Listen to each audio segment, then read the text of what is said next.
नवरंगपुर जिला कोषागुमड़ा युवती अस्तमा गौड़ हत्या घटनार पर्दाफाश। पुरुष बंधु दिनेश्वर सराबू को गिरफ कला पुलिस। प्रेम संपर्क हत्याकांड होता पुलिस सूचना देछि। दिनेश्वर अन्यत्र विवाह ठीक हो जाइथिबारु उभयंक भितर विवाद देखा देइतिला, जहाँफल प्रेमिका को रास्तारू हटाइबा पई योजना मुताबक तंटी चिपी हत्या करिथिबा सूचना दैछंती अतिरिक्त आरक्षी अधीक्षक। गत 2 तारिख राति घर पाख पड़िया को शौच पाई जाई घर को फेरी नथिले अस्तमा।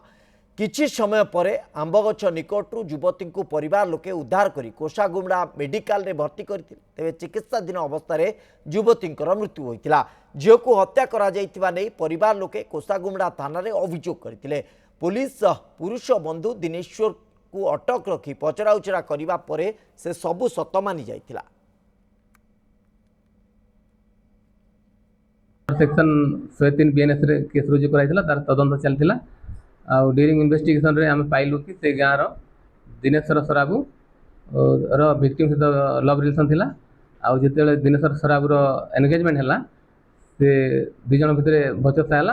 हट आर्गुमेंट हला परे दिनेश्वर सराबू तार विक्टिम रो तंटी चिपी ताको मार देथिला।